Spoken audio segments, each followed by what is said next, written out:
Hello friends, आज हम बात करेंगे डीएलएड फर्स्ट सेमेस्टर के बारे में। दोस्तों, आज का हमारा जो विषय है वह है शिक्षण अधिगम के सिद्धांत। ठीक है, इसमें दोस्तों हम लोग जो बहुविकल्पी प्रश्न होते हैं उसके बारे में देखेंगे कि कैसे कैसे प्रश्न एग्जाम में आते हैं।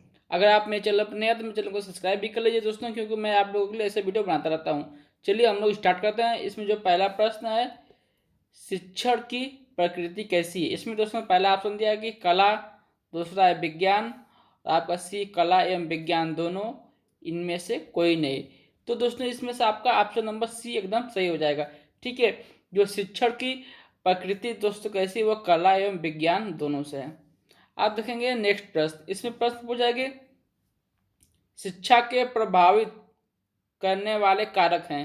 पहला है व्यक्तिगत भिन्नता, दूसरा है कक्षा का वातावरण, तीसरा है छात्रों का मनोशारीरिक स्तर, और चौथा है इनमें से सभी। तो दोस्तों आपका ये तीनों पॉइंट है क्या है, शिक्षा के प्रभावित कारक हैं। तो आपका डी नंबर है वो सही रह जाएगा। ठीक है, इनमें से सभी।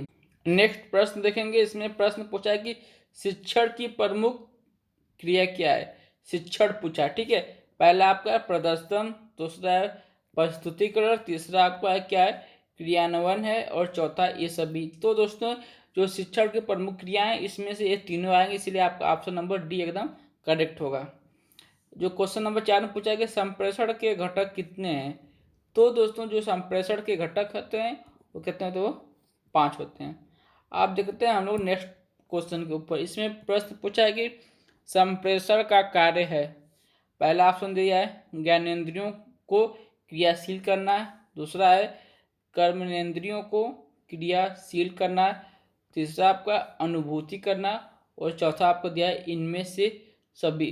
तो दोस्तों देखिए ये तीनों चीज़ें संप्रेषण के कार्य में आती हैं, तो इसलिए आपका ऑप्शन नंबर डी एकदम करेक्ट जाता है। ठीक है, आप देखेंगे नेक्स्ट प्रश्न। इसमें प्रश्न दिया है कि कक्षा में संप्रेषण का प्रारूप होता है। कक्षा में संप्रेषण का कैसा प्रारूप होता है, शाब्दिक, अशाब्दिक, या ए और बी दोनों, मतलब कि शाब्दिक और अशाब्दिक, या आपका जो डी ऑप्शन है लिखित संप्रेषण। तो इसमें जो कक्षा में संप्रेषण का प्रारूप होता है तो दोस्तों वो आपका कैसा होता है, शाब्दिक होता है और अशाब्दिक भी होता है। तो ऑप्शन नंबर सी एकदम करेक्ट होता है। अब देखेंगे अगले प्रश्न में, क्वेश्चन नंबर 7, संप्रेषण का अर्थ है।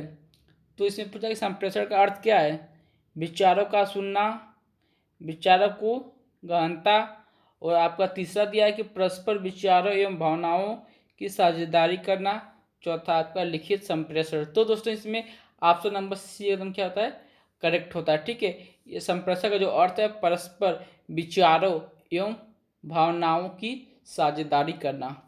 आप नेक्स्ट प्रश्न देखेंगे 8। इसमें प्रश्न पूछा है कि शिक्षण का सामान्य सिद्धांत है।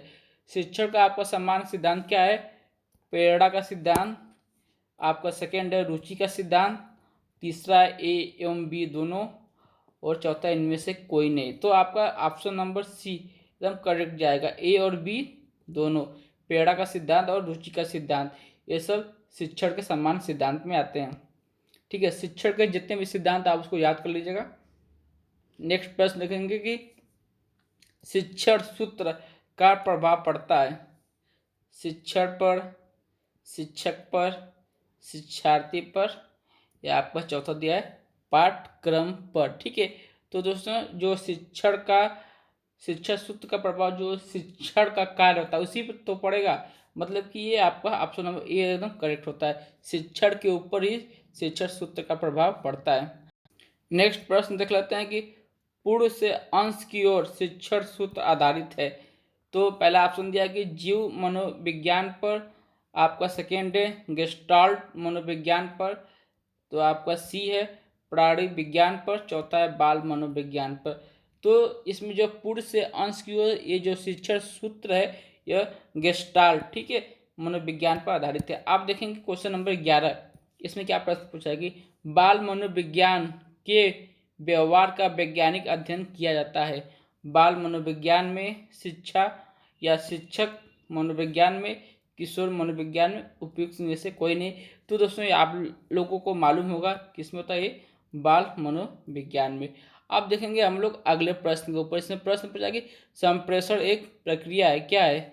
गत्यात्मक है, बौद्धिक है, मनोवैज्ञानिक है या भावात्मक है? तो दोस्तों इसमें कौन सा ऑप्शन सही होगा? आपका पहला होगा। ठीक है, संप्रेषण क्या है? एक गत्यात्मक प्रक्रिया है। आप देखेंगे अगले प्रश्न में, इसमें प्रश्न पूछा है कि शिक्षण प्रक्रिया बालकों के व्यवहार में परिवर्तन लाने हेतु निर्मित व प्रदर्शित की गई है।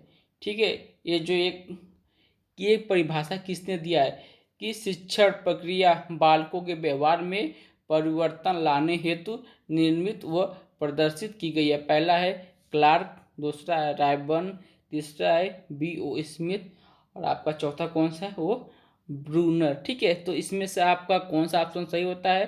क्लार्क। ये जो दिए थे वो क्लार्क महोदय ने दिए थे। नेक्स्ट प्रश्न, शिक्षण पुनर्बलन की आकस्मिकताओं का क्रम है, यह कथन किसका है? क्लार्क का है, K.P. पांडे का है या B.F. स्किनर का है या N.H. गेज का है? ठीक है दोस्तों, इसमें आपका कौन सा ऑप्शन सही होगा? ये स्किनर महोदय ने दिया था, इसलिए इसमें देखिए तीसरा वाला आपका B.F. स्किनर, ये आपका करेक्ट होता है। अब देखते हैं नेक्स्ट प्रश्न। ठीक है, इसमें प्रश्न पूछा है कि शिक्षण का प्रमुख अर्थ क्या है? ठीक है, जो आपका शिक्षण है इसका प्रमुख अर्थ क्या है? पहला है मार्गदर्शन, सिखाना तथा सूचना देना, दूसरा है प्रेरित करना, तीसरा है क्रियाशीलता व संबंध स्थापित करना, आपका चौथा है उपयुक्त सभी। तो दोस्तों इसमें आपको ये तीनों पॉइंट कैसा लग रहा है? एकदम करेक्ट हो रहा है। ठीक है, इसमें लेकिन क्रिया प्रेरित करना, शिक्षण का प्रमुख और प्रेरित आपका एक सही होगा। ठीक है, इसमें एक इसको मान लीजिए मार्ग प्रदर्शन, सिखाना तथा सूचना देना। अब दोस्तों हम लोग देखेंगे नेक्स्ट प्रश्न के ऊपर। ठीक है, इसमें जो प्रश्न पूछा है कि छात्र की शिक्षा सर्वदा स्थूल वस्तुओं तथा तथ्यों से होनी चाहिए। ठीक है, जो छात्र की शिक्षा सर्वदा स्थूल वस्तुओं तथा तथ्यों से होना चाहिए, शब्दों, परिभाषाओं तथा नियमों से नहीं। यह परिभाषा किसने दिया था? पहला ऑप्शन है पेस्टोलॉजी, दूसरा है जॉन डीवी, तीसरा है रूसो ने और आपका डी कौन सा है? अरस्तु ने। तो दोस्तों इसमें से आपका ये जो परिभाषा है ए नंबर पे कौन है? पेस्टोलॉजी, इन्होंने दिया था।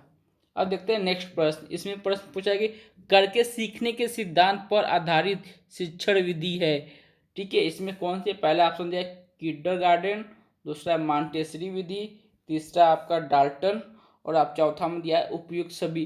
तो दोस्तों इनमें से आपका ये तीनों आएगा जो करके सीखने के सिद्धांत पर बल देता है। किंडरगार्टन जो आपका खेल विधि ये भी देता है, मॉन्टेसरी विधि भी देता है और आपका डाल्टन विधि भी देता है, इसलिए आपका उपयुक्त सभी। ठीक है, ये आपका आंसर करेक्ट होगा। अब देखते हैं हम लोग अगले प्रश्न के ऊपर। इसमें प्रश्न पूछा है कि शिक्षण का मूलभूत सिद्धांत है, क्रियाशीलता का सिद्धांत है, अन्वेषण का सिद्धांत है, आगमन विधि का सिद्धांत है, आपका डी ऑप्शन दिया है कि उपयुक्त सभी। तो इसमें दोस्तों आप लोगों का पहला ही होगा। ठीक है, जो शिक्षण का मूलभूत सिद्धांत क्या है? क्रियाशीलता का सिद्धांत, मतलब कि बालक खुद क्रिया करे। ठीक है, क्रिया के द्वारा है उस चीज़ को सीखे। ठीक है, आपका 18 का ए आपका करेक्ट होगा। आप देखेंगे दोस्तों हम लोग अगले प्रश्न में। इसमें प्रश्न पूछा है कि शिक्षण का सर्वाधिक महत्वपूर्ण उद्देश्य है। जो शिक्षण का सर्वाधिक महत्वपूर्ण उद्देश्य क्या है? बालक का स्वास्थ्य ठीक करना, दोस्तों ये आपका नहीं होगा। दूसरा है उपयुक्त ज्ञान प्रदान कर सर्वांगीण विकास, ये आपका हो सकता है। तीसरा है पर्यावरण की शिक्षा देना, ये है लेकिन पूरा सर्वाधिक महत्वपूर्ण ये भी नहीं होगा। जनसंख्या शिक्षा देना ये भी नहीं होगा, इसीलिए दोस्तों आपका ऑप्शन नंबर बी एकदम करेक्ट होता है।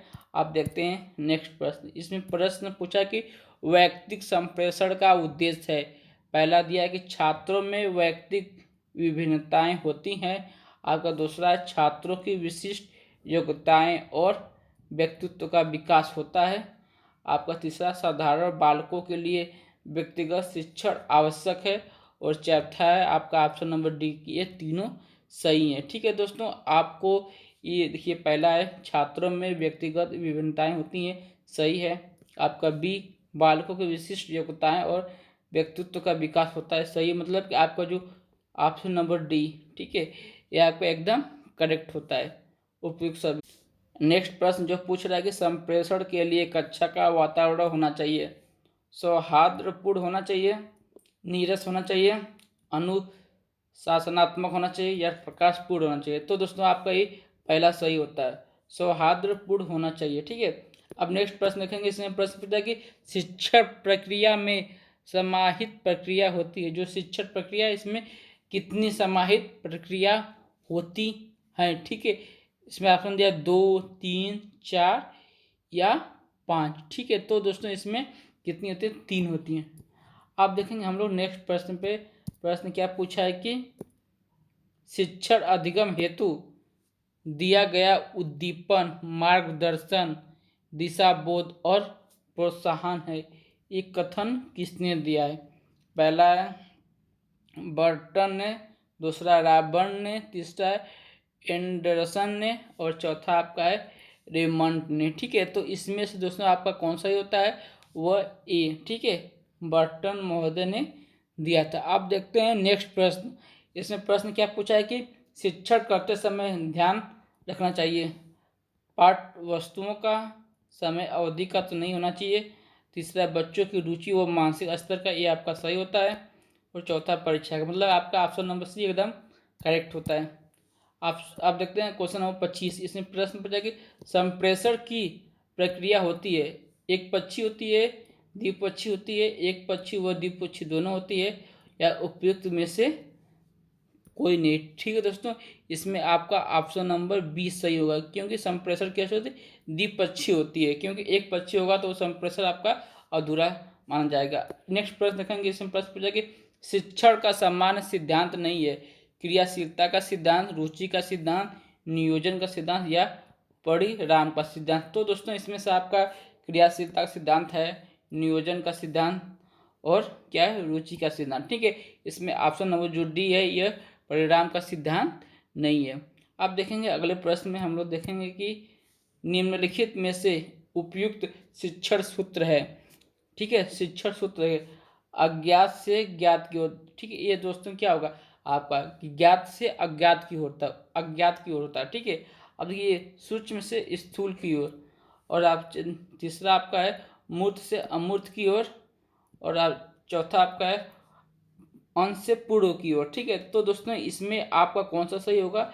देखिए कोई भी चीज़ आप मूर्त होता है, मूर्त से क्या होता है, अमूर्त की ओर होता है, ठीक है। ये देखिए ये आपका ज्ञात से अज्ञात की ओर होता है, ये आपका क्या होता है, पूर्व से अंश की ओर, स्थूल से सूक्ष्म की ओर होता है, देखिए ये आपका ऑप्शन नंबर सी एकदम करेक्ट होता है। अगले प्रश्न देखेंगे। तर्कात्मक क्रम से शिक्षण से अस्थायी एवं ठोस होता है स्मृति का, शिक्षण का, अधिगम का और व्याख्यान का। तो ऑप्शन नंबर आपका सी सही होगा। कौन सा होगा दोस्तों, वो अधिगम का होगा, ठीक है। आप देखेंगे नेक्स्ट प्रश्न। इसमें प्रश्न पूछा है कि छात्र की शिक्षा सर्वदा स्थूल वस्तुओं तथा तथ्यों से होनी चाहिए। जो छात्र की शिक्षा कैसा होनी चाहिए, वह सर्वदा स्थूल, ठीक है, वस्तुओं तथा तथ्यों से होना चाहिए, शब्दों, परिभाषाओं तथा नियमों से नहीं। यह परिभाषा किसने कहा है, यह परिभाषा अरस्तु, महात्मा गांधी, स्वामी विवेकानंद या पेस्टोलॉजी। तो दोस्तों ये आपका पेस्टोलॉजी एकदम करेक्ट है, इन्होंने दोस्तों ये अपना तथ्य रखा था। Question number 30। शिक्षण सूत्र पद प्रदर्शन करते हैं जिनसे सिद्धांत से व्यवहार में सहायता के लिए अपेक्षा की जाती है, यह कथन किसका है। पहला दिया है रूसो का है, दूसरा है रेमंड का है, तीसरा है हर्बर्ट मूली का है, चौथा कौन सा आपका दोस्तों आर के शर्मा का है। तो दोस्तों इनमें से आपका कौन सा सही होगा, यह जो परिभाषा यह रेमंड महोदय ने दिया था, ठीक है, ऑप्शन नंबर बी। आप देखते हैं नेक्स्ट प्रश्न। शिक्षण का सूत्र नहीं है, ठीक है। तो दोस्तों ये देखिए ये आपका ज्ञात से अज्ञात की ओर, पूर्व से अंश की ओर, स्थूल से सूक्ष्म की ओर, और आपका चौथा दिया है प्रेरणा की ओर। तो दोस्तों इसमें से कौन सा नहीं होता है, ये आपका प्रेरणा का सिद्धांत ये नहीं होता है, ठीक है। ये आपका ज्ञात से अज्ञात की ओर होता है, पूर्व से अंश की ओर होता है और स्थूल से सूक्ष्म की ओर होता है। ठीक है, आप देखेंगे दोस्तों हम लोग अगले प्रश्न में, इसमें क्या दिया है कि शिक्षण को पूर्व ज्ञान पर ही नए ज्ञान को आधारित करना चाहिए। जो शिक्षण है इसको पूर्व ज्ञान पर ही जो नया ज्ञान उसी पर आधारित करना चाहिए। यह कथन किस शिक्षण सूत्र की ओर संकेत करता है? पहला ज्ञात से अज्ञात की ओर, दूसरा पूर्व से अंश की ओर, तीसरा स्थूल से सूक्ष्म की ओर, और आपका चौथा है सरल से कठिन की ओर। ठीक है, तो दोस्तों ये आपका देखिए एकदम ज्ञात से अज्ञात की ओर। पहले आपको जो चीज़ें पूर्व में ज्ञान है, मतलब कि आप उसको आ रहा है, उसी के आधार को मानकर नए ज्ञान देना चाहिए। आप देखते हैं दोस्तों नेक्स्ट प्रश्न। ठीक है, इसमें प्रश्न क्या पूछा है कि पाठ के प्रमुख तथ्यों को बार बार दोहराना किस शिक्षण सिद्धांत के अंतर्गत आता है? पहला है प्रेरणा का सिद्धांत, दूसरा है नियोजन का सिद्धांत, तीसरा चयन का सिद्धांत, दूसरा आवृत्ति का सिद्धांत। तो दोस्तों इसमें ऑप्शन नंबर आपका डी एकदम करेक्ट हो, क्योंकि जो आवृत्ति का सिद्धांत है इसका क्या होता है, किसी भी पाठ या तत्वों को बार बार क्या होता है, दोहराना होता है। आप देखेंगे 34 प्रश्न। ठीक है, इसमें क्या दिया है कि शिक्षण अधिगम सिद्धांत नहीं है, क्रियाशीलता का सिद्धांत, प्रेरणा का सिद्धांत, रुचि का सिद्धांत या प्रयोगात्मक कार्य की प्रवृत्ति, मतलब ये आपका नहीं होगा। ठीक है, ये सबसे अलग है, ऑप्शन नंबर डी। अब देखेंगे नेक्स्ट प्रश्न।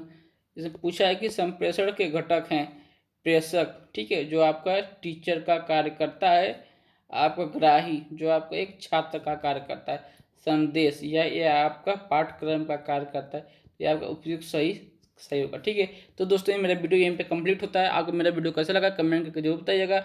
अच्छा लगा तो लाइक कीजिएगा, दोस्तों में शेयर कीजिएगा, और मेरे चैनल अपने तो मेरे चैनल को सब्सक्राइब कर लीजिएगा।